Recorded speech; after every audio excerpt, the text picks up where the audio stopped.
All right, Steven, going live on video. Stand by for audio. All right, good day and good evening, ladies and gentlemen. Welcome back to another Live the Fuel podcast show. So yes, once again, this is what we do all the time. We're finding new and powerful guest co-hosts for you all. This gentleman is joining me today because I got to literally listen to him speak at the Mid-Atlantic Podcast Conference 2018, where I was also a speaker again, returning this year. But it's not about me, it's about him. This guy, by the way, we're going to get into this. This guy's got some stage presence. He's got some energy. I knew he and I were going to vibe. But this gentleman is the founder of Isles Media. He's the creator of Brand U. That's right, brand as in marketing, Brand U Academy, and it's trademarked. His passion is to guide professionals, entrepreneurs, and creatives, mind you, through the steps to build, market, and grow their amazing personal brand. I want to focus on that personal branding because I geek out on that. So he's also the host of Trailblazers.fm, not .com, .fm, the #1 podcast that interviews today's successful Black professionals. So without further ado, Stephen Hart, welcome to the show, sir. Well, that's good, my brother. Thank you so much for having me. And I'm not kidding, dude. I loved your presentation at MapCon. Your energy. So much. If you heard Joe introduce me, like he's like, oh, this guy brings all the energy. And I'm like, actually, this is great. I don't have to because you spoke before me and you already pumped up the audience. You had them standing up. I loved it. You had Erica was in the audience. There's actually professional photos of her standing up. Her hands are in the air. That's right. Do you do that exercise often for your presentation? This is a second presentation I've had this year where I spoke right after lunch. And I was like, I got to get people moving in the room, right? And get rid of that ethnic fatigue. Well, the best part was, I think last year, I was post-lunch. So it's interesting. And then this year, he originally had me on Friday, but I was at a charity golf event. So I was like, dude, I'm not going to be able to make both days. I'll be there Saturday. So he moves me to Saturday. And then he had me later in the day. And I'm like, yo, I have to leave again because this is busy. You and I were just joking around. I'm like, dude, I got another event to go to. So I can't be here till the end. So he moves me earlier, but he's still after you. It was crazy. I felt so bad because shout out to Joe Pardo, by the way, ladies and gentlemen. Yes. SuperJoePardo.com is his core brand. He's also obviously the creator of MapCon, the Mid-Atlantic Podcast Conference, podcast midatlantic.com. But listen, enough about Joe. Steve. Again, energy was off the charts. Your presentation, off the charts. Loved it. Appreciate it, brother. Yeah. It was good, man. I had a lot of fun. Last year was my first time talking, but I was only able to attend the Friday nights. Aha, okay. And so I missed out on Saturday. And this year, in reverse, came up Friday night for the Saturday. So I had a great time. And we had a new challenge this year because you and I both spoke there last year, but he was rocking that power 8-minute segment theme. That's right. So, which was, by the way, why was that so challenging? Were you challenged by that too? Yes. Like such a short format. Yes. It's like, wait a minute, what do you talk about in just 8 minutes? Preparation for TEDx. I like it.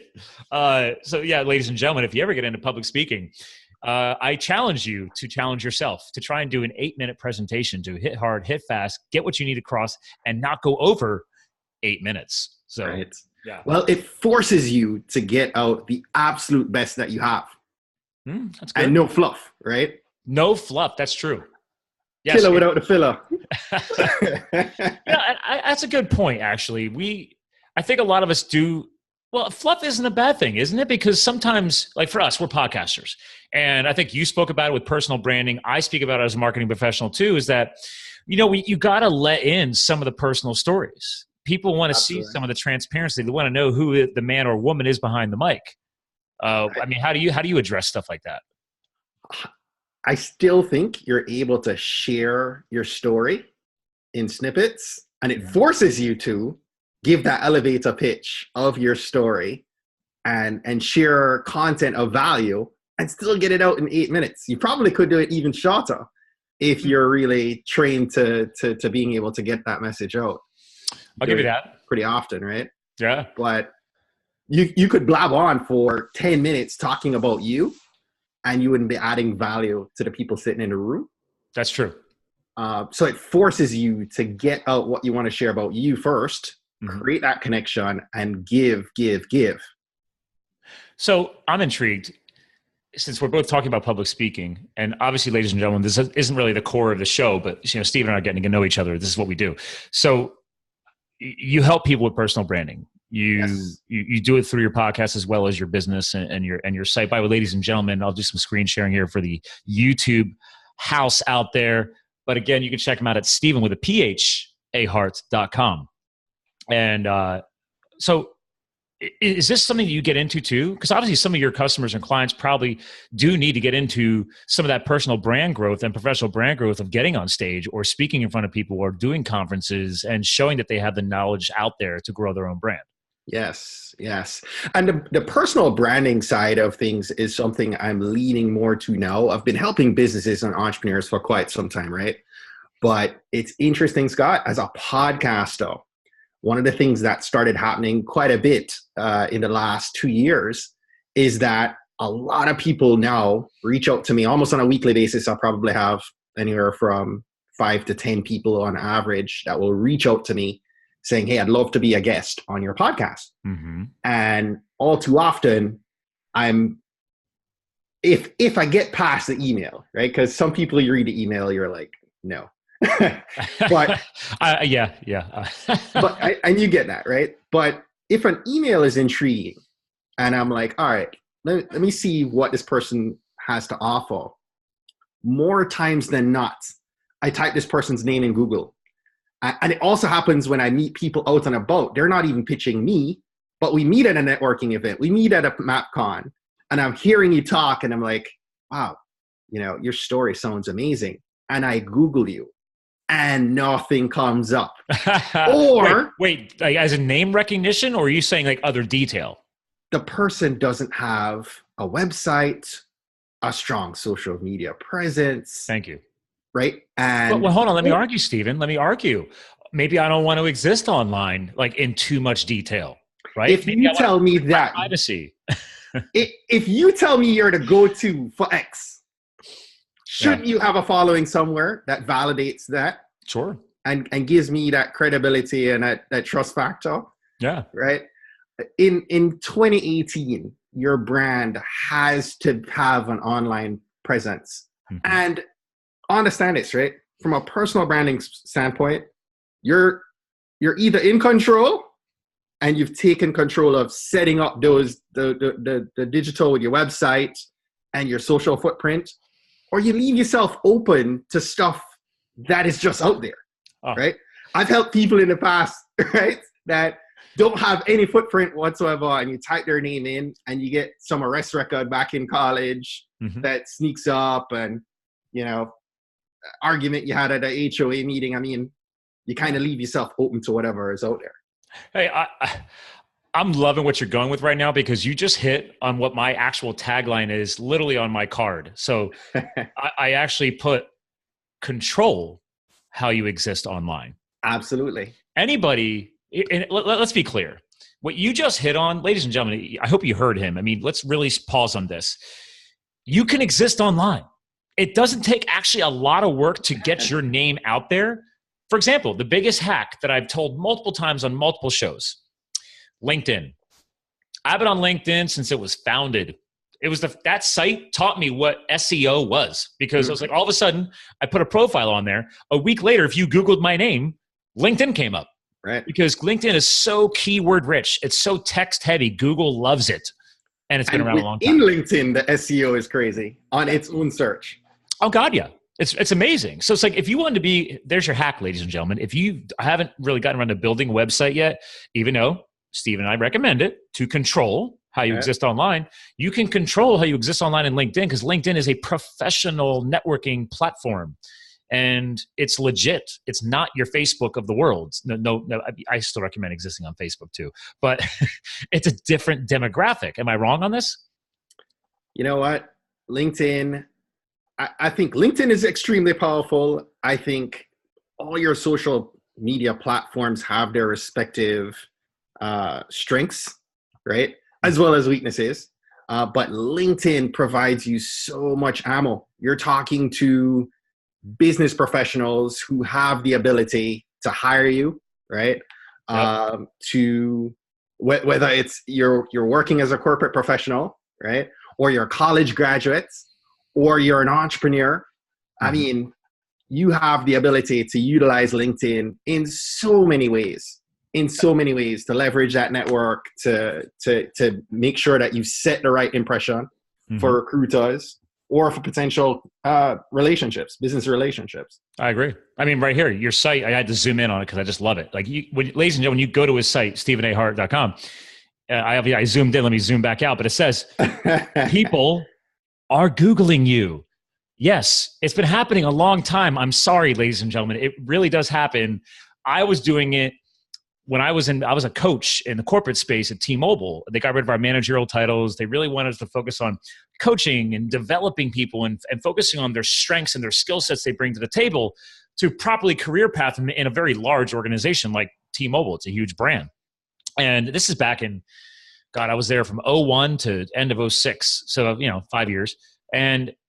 But coaching and developing people, then, we had hiring issues, we had attrition issues. Then we created this specialized project team to start aiding in the hiring practices of HR. And even though HR Googled people and did the initial screening, darn well, I'm going to go do my own Googling and I'm going to go do my own research. Right. I got to do that. That's why they added us into the equation. They wanted to add us in as actually we were the third tier in the screening process. Oh, wow. Because when they hired somebody, you were paid full salary from day one, and you went into a 7-week training cycle before you actually did anything productive for the company. Wow. That's a major expense. Yeah. Yeah. 7 weeks of full-time training. Dude, and it's paid with benefits. That was back in, 05, 06. I think they still do that. I don't know. But that's pretty good for the call center world. So, but again, darn well I'm Googling you. Okay, I'm seeing if you got like a big giant pot leaf on your Facebook profile, and because I'm sorry, it's not legal everywhere. I used to live in Colorado; it's legal there. I'm all right with it. But back then, when I was hiring, I'm like, yeah, let me see what kind of person this is, and do they exist on LinkedIn? Like, come on, guys, exist. Control how you exist. Seriously, and I mean, again, this goes beyond this. This affects everybody, right? Entrepreneurs, obviously. But salespeople, I mean, depending on what you are trying to put out there, if you're trying to build relationships with somebody, listen, my wife is the perfect example of one of these Facebook moms, right? Facebook moms. You're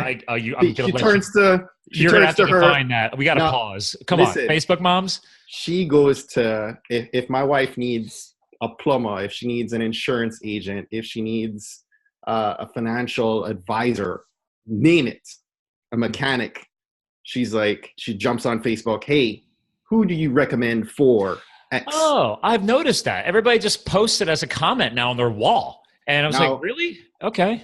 Now, look at this. We were talking about Google. Now, let's expand beyond Google. In that scenario, what happens? There are going to be 20 or 30 other moms that respond. Now, if you have taken care of your personal branding, and let's say you have a Facebook page, there are going to be 20 or 30 responses, comments on people to contact. True. What's the difference between one person saying, call Joe at, 301-555-1212, right? Or call ABC HVAC. Yeah. And ABC HVAC is a link to their Facebook page. Yeah, because as soon as you start typing it, because that's the power of social media and Facebook, it starts recognizing it. Right, it'll link that page. If your at tagging is actually set up, don't get me going on that. People launch a business like page and they never set up the custom at. I'm like, help the system help you. Yes. But for everyone listening and watching, understand this. There is a difference immediately between you and 20 other people that have been recommended for that service. Yes. And immediately you have the opportunity to brand yourself and be in control or not. Right? And so this is it's so powerful, right? To be able to have the right messaging, the right visuals, the experience set up right up front to be able to win that business, right? Because completely agree. If Kristin has to sit down and call someone, or she has to go to Google now and try and figure out who is Joe X, versus being able to click on a Facebook page, see, a following, right? That validates credibility, see reviews, validates trust, be able to click straight through to a website that also ties well visually and connects the dots. Immediately, she's answered the objections in her head. Can I trust this person? Sure. Before they can call you. The other person that you're just calling, you don't know who you're calling. So that speaks to the power of online branding in a big way, in a practical way, right? Because that's happening. Hands down, if someone referred somebody to me in the Facebook world, I like the convenience of being able to just click on that hyperlinked name because it speeds up my ability to profile them and research them. And really, what are we talking about here? Your Facebook mom, or whatever you want to call it, is giving a recommendation, but basically you're doing online shopping. But she's helping already cut or she puts the questions to her friend or another mom comments and says, great, let me speed up your online shopping experience or referral experience. And to your point, this is shopping. This is searching. Anytime you can make it easier for people to find your content, it's going to be easier for them to follow you, refer you, share you, research you, et cetera, et cetera, et cetera. Going back to our point here, controlling how you exist online, ergo, then also makes it easier for people to refer you and recommend you. Yes. You have taken the time to control how you exist online and speed up that process. Make it easier for people to track you down. Right? Absolutely. Without question. I feel like you and I can just vent about this for hours. Yeah. This is scary. I mean, guys, like you're listening to two marketing guys that are also podcast hosts on a Friday night, and have significant others named Kristin. That's my fiance. Oh wow, really? Yeah, I just heard you say Kristin. Is it Kristen? Yeah, she's an IN. She's an IN. Okay, I got an EN. All right, but still, that's pretty close. So that's my fiance's name. Yeah, that's crazy. That's crazy. Oh man, I heard that. I was like, oh, this is scary. And yeah, ladies and gentlemen, let me add a personal touch. We're talking about personal branding. Steven and I are so committed to giving you guys quality content and sharing and letting you guys eavesdrop in. It is currently 8:30 p.m. Eastern Standard Time on a Friday night. Yes. And it's my 41st birthday today. Yes. Yeah, I've been working all day. Like I've been up since 6 o'clock this morning and just going all day. And Steven's been going all day too. I think it sounds like actually before we start recording, I think you've been going for weeks, to be fair. Since we're adding to the similarities, I'm also 41, so we're both 77 babies. Oh, boom. Oh, wait, are you younger or older then? I'm older. Oh, when? My birthday's in April 21st. Okay. Yeah, it's crazy. Dude, we were met the podcast together. That's right. That is freaking scary. I mean, obviously I'm a little paler than you, but hey. Brother from another mother. I get a different kind of sunburn. I get the one that glows red. It doesn't help that I have Irish bloodlines either. So, so do I. Oh yeah. Okay. Well, mine are. Well, actually, to be fair, according to my genealogical background that I researched, I'm influenced in the. It's called the Black Irish Persuasion, which was influenced from the Spanish Inquisition when they were spreading their seed around Europe and Africa and everywhere else, I guess. I don't know. I'm Jamaican. Well, obviously the accent is great.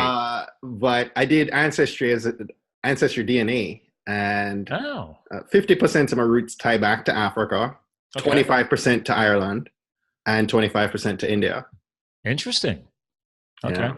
Well, the funny thing was I had my 23andMe analysis done and did the full-blown genealogical background and tied it to health because I'm the health and fitness nut. And actually, I was less Irish than I thought, even though my name is Scott William Mulvaney. And in Ireland, it's pronounced Mulvaney without a Y on the end. And for years, I have family crest and everything, but they actually said I'm more like 60%. So I actually have more influence. I didn't know I had some German traits in me. And, Europe, white Anglo-Saxon. Right. So interesting. But I recommend people do their 23andMe stuff because actually, let's tie this together. You can connect it to some of your personal branding, like understanding who you are and where you come from and your history. It sounds like you care about that stuff too. Yeah. That's interesting though. Yeah. I mean, have you ever dug that deep? I tell you what, man, the whole genealogy thing, it opened opened so much when I was able to look at the tree and start to put things together. It's cool, right? It blew my mind. When did you start doing that?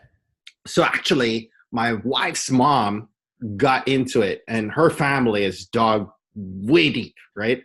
Okay. And she was like, hey, feel free if you'd like to start building out your tree through mine. And so I actually jumped in her account and started basically through my wife building out my side of the tree. And then so you're using what's the other site? Ancestry? Yeah. And Ancestry just started connecting, in that web. See, I think I need to do that. My mind wide open. Because I know that you can do that, because every once in a while I get emails from 23andMe saying, hey, we've matched you to more extended family people based on your genes. I've gotten a lot of emails about cousins. Yeah. And it's like, well, that's cool and all, but I feel, because I believe in supporting both brands. Ancestry's been doing the Ancestry stuff a lot longer, right? Because their databases, when I was in Ireland, I found out Ireland's got one of the oldest records of families. Like they have all the books, the papers, like people's tracking of birth from centuries. Crazy. Yeah. I don't know who manages all of that. And the fact that they're making those records digital, it's amazing, man. When you start connecting birth records, death records, marriage records. Yeah. And it's interesting how you brought this up, that there's always one side of the family that's better connected on this stuff than the other, right? Absolutely. My side of the family, not really that knowledgeable. My fiance's side, decent. But then I found out my grandmother's brother has been doing this for years. I had no idea. I was like, oh, so I got to connect with him more now because I'm doing the digital stuff. I want to see what he's got already done through the family lineage on paper and see how that cross-references. It's interesting. About a year ago, I actually called. I was talking to a lot. My dad's from a big family. My dad has 11 siblings. Holy moly! From one woman and one man. Must add that part. So that is a very loving family. I'll just leave it like that. Yeah, I was like, what happened here? And and my dad said, when he would ask his mom that, it was like, the mom couldn't bring up condoms or whatever. It was just like whenever dude wanted sex, that's what would happen at that point in time. It's just like, there you go, guys. We just made it happen. Yeah. 11 times. So she literally had 12 kids in 18 years. Look, wow, talking about ancestry. I'm trying to do the math on that in my head. Let me tell you, it blew my mind when you looked at the map, right, on my computer, and she literally was pregnant every year, at some point, every year except one or two. I mean, first of all, 18 years. Talk about knowing your cycle. Right? Like, I mean, they were definitely communicating on an annual basis. 12 kids. Like, so she basically had her own tree within the tree. Like, right? If you think about it, because aren't they all, this is your parents' family? My dad's parents, yeah. So, because did they all have kids? Listen, my dad's family alone, I have 50 first cousins. Oh, dear Lord. Have you ever had a family reunion? Not at this level, yes, but we're overdue on now, and it's. You guys need to rent an island. We have, my sister got married almost a year ago, and it's crazy. Because first cousins are pretty close, so they all want to come. Weddings are crazy. Yeah, that's expensive. Because I'm planning I'm not planning it. She's planning our wedding right now. That's right. And I don't want a ton of people. Like, I know a lot of people because of what we do, but they don't need to come to the wedding. But my argument with that is, if I haven't spoken to you in 6 months, right, I probably won't speak to you for the next 6 months while you're pissed off that you. Thank you for saying that, because I was actually feeling I felt a little guilty, because there's people that I used to be amazing friends with. We spent years together since we were 16. Right. And then we went to college, went to Penn State together. Like, we used to party together, and then they started reproducing, and I never did. So it was just all of a sudden, it's weird. Like, people who have kids, for the most part, most of them seem to kind of distance. Like, I don't know. Are they jealous because I'm still free to do what I want? I don't know. I don't think so, but I do recognize that. And we've actually commented to that end. I feel it's interesting how once you have kids, you tend to gravitate to friendships with other people who have kids. Yeah, and that's what happened with them. And I kept trying to holding on. Gravitate, right? Yeah. I mean, I will say, I tried holding on to that until I did that quick stint to be, which we spoke about, me taking a couple years, being a hot shot, moving out west. I think that was one of the biggest shifts because there was a 2-year break, right? And I think that also just allowed the transition for you to really see, okay, what friendships are going to survive the 2 to 3 year gap. And then when I eventually did move back to the East Coast, okay, who's still around? Who still wants to reconnect? Right? It's interesting. I never really thought about that before, actually, until right now. I'll have to put that. I'll have to put that in the book. How the friendship dichotomy of how that thing changes. So, I think this is important, though. If we tie this back full circle to as we're growing our personal brands, right? Is that you and I both talk a lot of. Well, you spoke a lot about growing your brand, Instagram, and things of that nature, right? And actually, again, ladies and gentlemen, I mean, he literally has his About Him page. He's a brand alignment strategist, right? So let's sum this up. Everything you and I just talked about as ancestry, siblings, first cousins, and then what I was kind of thinking about, like the closest friends, your circles, how they shift and change. These are the people we surround ourselves most with. And then there's people like you and I and other people. We start taking action that's crazy outside the norm. Mm-hmm. And all of a sudden those canyons expand and we spread out. It's interesting. So do you ever talk about any of that when you're trying to really get deeper into people's personal brand and helping them get alignment across all these tiers and different playing fields? Absolutely. And it's funny you state it in that way. I think for me, a lot of people, when they think of brand, right, they think of the visual side of things mm-hmm. and all the elements around your brand. But to me, more importantly, is what's under the hood, right? And I refer to that as being really clear, getting clarity on your mission, your vision, your purpose, and then being able to make decisions. Yes. Right. So like when I talk about mission, right, our attention drives what we achieve. Right. So whatever you think is most valuable and whatever you see as the most valuable use of your time is where you need to be directing your energy. Right. Yeah. And you have to get clear on your why. Like to me, your mission being your why, your vision being your legacy are the most important things to Thank you for mentioning legacy of your brand. Yeah. I'm glad you mentioned legacy. So that's where I start with pretty much all of my clients, where it starts for me. Like Trailblazers as a podcast is something that started 3-4 years ago with me then having a four-year-old daughter. And I'm looking at what she might be looking at in the media just a few years out from now. Right. And everything in the media, I grew up in Jamaica. Yeah. I didn't identify with race necessarily being a challenge in my society growing up. It was a challenge, but it wasn't the dominant challenge. Right. Jamaica has much more of a class issue. Okay. Yes, so, I do agree. I hear a lot about the struggles or the shifts between classes in Jamaica. Yeah. And as well as places like Puerto Rico. And I went to South Africa in November, and I obviously clearly saw class differentiation there. But it's funny, growing up, like I actually moved here when I was 16. And I remember somebody actually looking at graduation pictures from my high school graduation. And they're like, oh, you walked to your graduation with this white guy. And I was like, no, he's Jamaican. Like I couldn't process this guy being white or this guy being like, I did not. You didn't see color. I didn't grow up seeing color. Yeah. But I've now lived here for 25 years and I understand, I now understand how my daughter is going to be viewed. Right. And and my wife is an African-American woman as well. And so growing up here, it had me look at things in a different light. And we live in an amazing community here in Maryland. And there's so many, talking about how your friendships kind of change as you have kids. We became friends with other parents at our kids' daycare.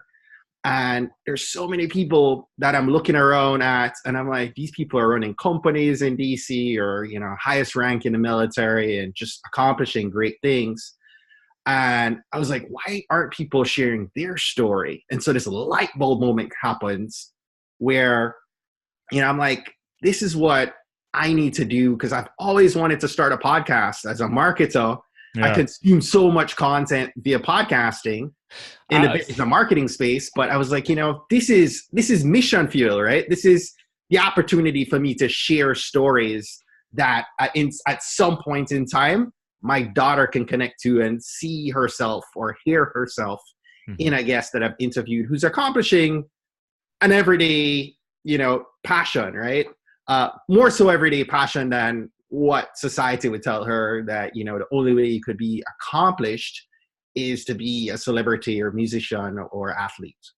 You know, I'm glad you're hitting on this because, well, real quick on the partial 1 minute rewind is you hit on something that I've said multiple times too, is I too, you reach a point.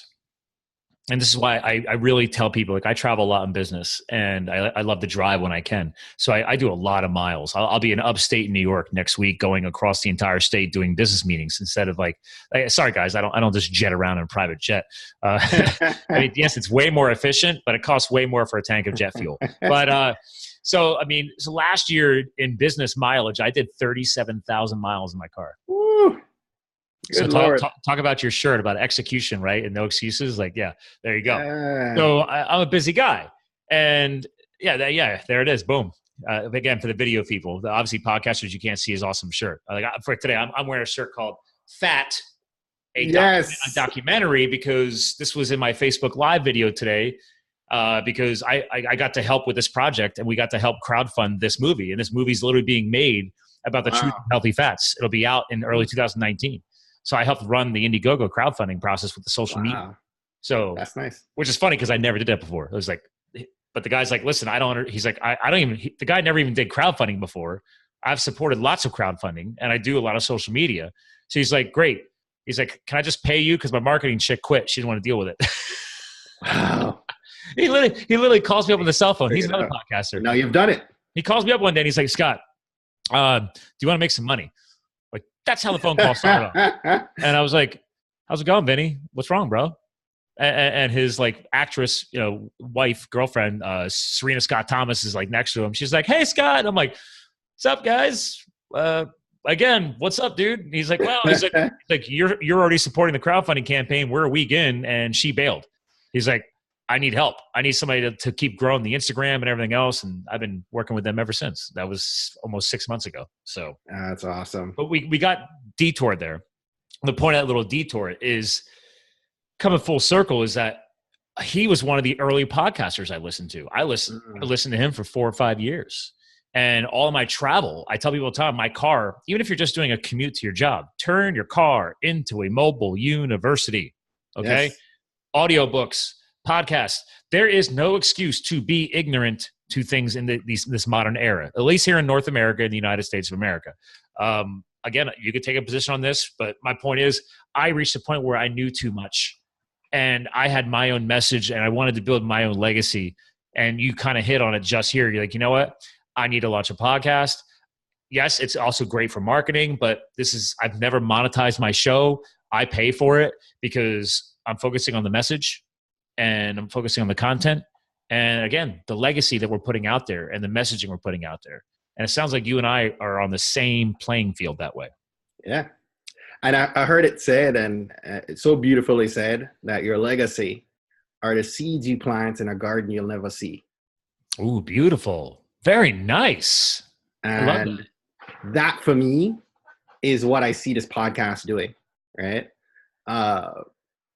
Trailblazers is amazing. The podcasting, the opportunity to be able to connect stories of people who are accomplishing their life's passion, their life's purpose at its highest level, and being able to share their stories, share their journey, share their failures, and then have people in countries I can't even pronounce.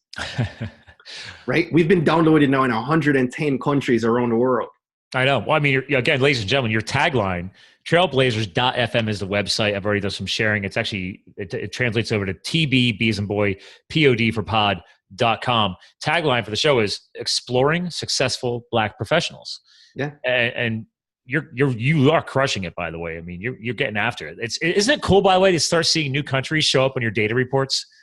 More than that, like that's amazing to me. What's even more amazing is now as I get people that, because it's crazy whether you have 500,000 downloads or you have 5,000 downloads, it's still a number.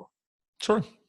But when somebody raises their hand in your DM, yes, and it happens every couple of, ever so often, somebody reaches out. Just last week or the week before, a lady was on my Instagram, and I might not have known that she's a podcast consumer. And she was sharing something very emotional in her feed. And I was like, I was almost tearing up watching this video between her and her daughter. And, my reaction was just like, wow, right? And, this is so emotional. And she commented back on that thread and basically said, your podcast is the reason why I'm able to do and share this message because of what you've put out through these episodes, right? And you taking action inspired her to take action. Bruh, let me tell you, man, stuff like that hits more than any number of thousands of downloads. Yeah. The fact that you're able to impact somebody's world.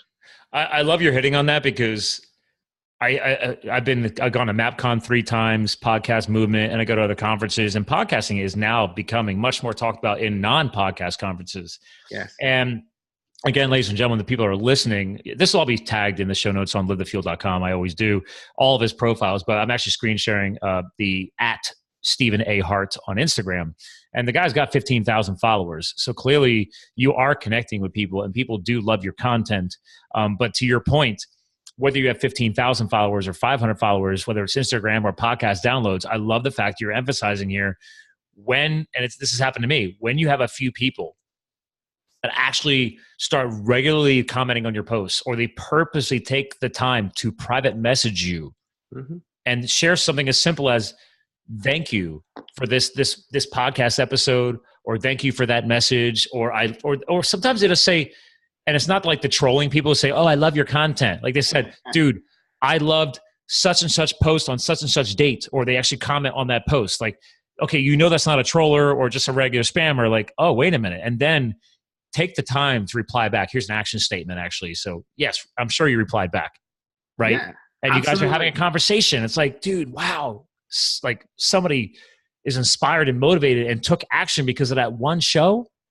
And I encourage people to engage, because if people who are running platforms, whether it's a blog or a podcast, for the other podcasters listening to this conversation, you absolutely owe it to your listener to engage, to respond, and not only to respond on social. I almost try my hardest to get that conversation into a DM and see if I can get on our call. And here's why. The person that raised their hand is now your avatar. That means that's your ideal customer, your ideal listener in the case of a podcaster. Yeah. You have an opportunity to understand who's on the other end of that number that you've been seeing per episode, right? And so the more of those people you begin to understand more about, you begin to put a face to that download number.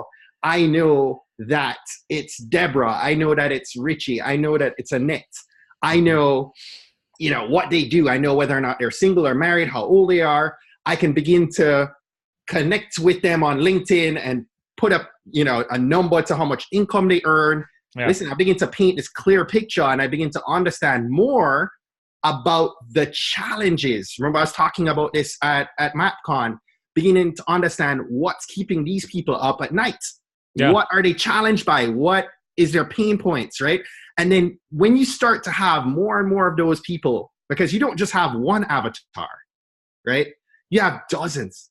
And let's pause on that. Thank you for mentioning that, by the way. It is okay to exist in multiple domains, or as you so well put it, avatars. I don't think people understand that. I think that's important we are starting to approach the end of the show, but could you please clarify that? Because your ideal person that you're serving is essentially what we're terming an avatar. Right. Ideal customer.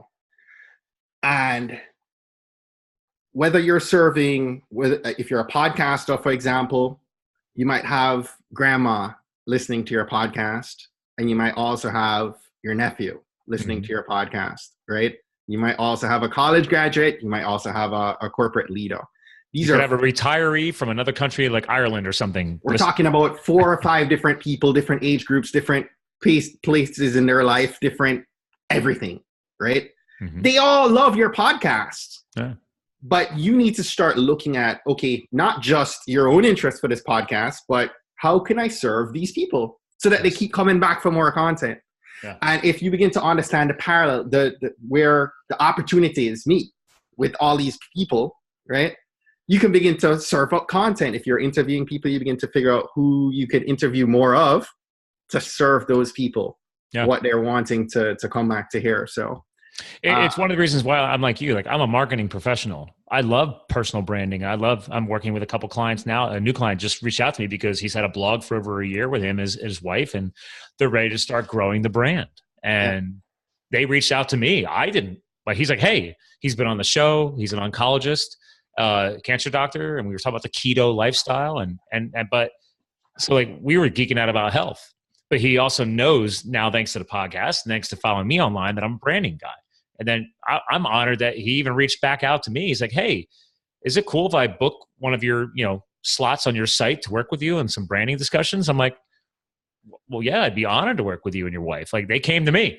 So that's why I joke around people too. I'm like, well, when are you going to monetize the podcast? I'm like, well, that's a great example right there. Yeah, that is a great example. I didn't have to go do anything. Right. But it's the relationship building process, right? It absolutely is. Yeah. That's the power of it. Yeah. And clearly, I love the fact that you get all fired up like you did just now, because I've had a few people on this show only because they reached out to me and said, dude, I've had people get very transparent, talk about depression, their own struggles. And when I had people come back to me, they say, you made it really easy for us to have that discussion. And that is just another reinforcing reason why I will never interview somebody on this show. It's got to be, you have to be a guest co-host. And that sometimes freaks people out because, like, well, I've never been on a podcast before. I'm like, that's the point. I want you to relax. You have the same power that I do on this show. Right. You want to ask me questions? You ask me questions. I was like, it's cool. The whole point here is to bring those walls down and we have a two-way conversation, because you never know what ends up coming out of that podcast. Yeah. That's so true. That's why I just can't use a Q&A format. I feel like I would lose on so many powerful things. Like, I never expected to dig into Ancestry today with you. I absolutely had no idea coming into this call. What did I ask right before we started talking? I was like, what are we talking about? Yeah. But because we're professionals, we can tie it back to what we do, Yeah.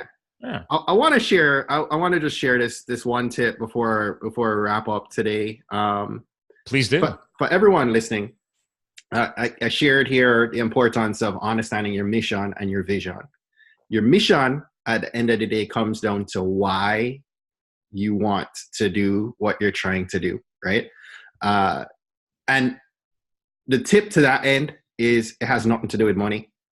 It has nothing to do with money, because when things happen, and they will, and the money isn't there, are you still going to be motivated to keep going? So, as I shared earlier, my daughter and her growing up and having positive reflection, a representation of being able to hear people who look and sound like her was my motivation. And it is my why. And it pushes me through when things aren't pretty with podcasting. And there are seasons for that, right? Sure. the flip side of this is your vision. And your vision is that legacy play we talked about. So I love to make sure there's actionable advice in an episode. And so my action item to anyone listening right now is to sit down and to give thought to what you want the world to look like, right? After you finish changing it. What does 25 or 30 years out from now look like for you? Write that down. I want to be a best-selling author. I want to be a podcaster that interviews 1,000 people, or I want to, whatever it is, write it down. Write down, create your vision statement. And when you've documented your 25 to 30 years, then you take 2 steps back and you create what I call your BHAGs, your big, hairy, audacious goals. And my BHAGs are my 10-year goals. And so 2 years ago, I set a 10-year BHAG out to 2026. And it documents the things that I want to achieve in this 10-year window. Each year now is no longer this New Year's resolution, fuzzy, wishy-washy year goals. At the beginning of each year, in the middle of each year, I'm looking at 2026. And I'm thinking about where are we on track to get to those goals? Because it's clear what the BHAGs are. Sure. Right? So get clear on your vision, right? Be very clear, be very deliberate now to make a decision, right? You have to, the only thing in your way sometimes is making decision that you're just going to take action, sure. right? You've heard about my course with Brand New Academy. Yeah. I work a full-time job. I have a full-time podcast. I have 2 crumb snatchers to feed.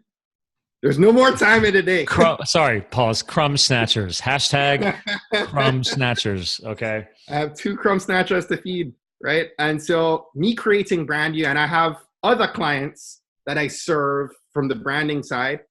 And I literally had to figure out, like, where was I going to create time to do something else and develop a course. Yeah. And so it came down to me making a decision. And every great leap in your life is preceded by making a clear decision and committing to take action. So, get clarity on your mission, get clarity on your vision, and make a decision. Well, I love this because you did break it down. And by the way, you just over-delivered, because usually I have to lead my guest co-hosts into what they feel should be the final words of the show. So you just slam dunk that. But I love the fact that you did hit on the importance of embracing big vision. It's okay that you need to have the big, hairy, audacious goals, because you're not the first person to use that. There's a lot. I forget the guy who created that. He's a famous author. He spoke at an event that I was at last year. I'm just blanking on his name right now. But the point is, like, you got to set the big ones. Absolutely. And then give yourself a ton of time to get them. Because now, once you've set the big, crazy ones, now all you got to do is start building the building blocks and building the road to get there. So those smaller, challenging decisions are a lot easier to digest and overcome and defeat. Yes. To get you closer to those big, hairy, audacious goals. This is where you get a free tool like Asana or Trello, and you open a task board and you begin to task. I'm a big Trello guy. I'm a Asana guy. Same basic premise, right? But yep. You begin to task out, create a plan, and task out what needs to happen, and you begin to take action and get stuff done, right? Yeah. But make those decisions, right? That's it. I'm loving it. Well, listen, hang tight. I want to give you a proper goodbye off the air. Ladies and gentlemen, I could have asked for a better high-energy, go-getter co-host for you guys. And again, recording on my actual birthday. A fellow 41-year-old hustling entrepreneur who loves marketing, and per my dry erase board that I wrote this stuff down, loves to teach people how to control how to exist online. We also fellow geek out on Ancestry. And again, as he closed out the show for us, really take the time to establish your vision if you're going to establish and succeed and leave behind a powerful legacy in the years following your life cycle. So again, ladies and gentlemen, thanks for tuning into another powerful Live the Fuel podcast show. And again, we're here to fuel your health, your business, your lifestyle. StephenAHart.com. crushed it on the business segment, but really hit on some healthy lifestyle balance there. You just got to find the little nuggets of knowledge. So thanks for tuning in, guys. And remember, all of his information is going to be on livethefuel.com. We'll talk to you guys again soon. And remember, you too can live the fuel. And we are clear.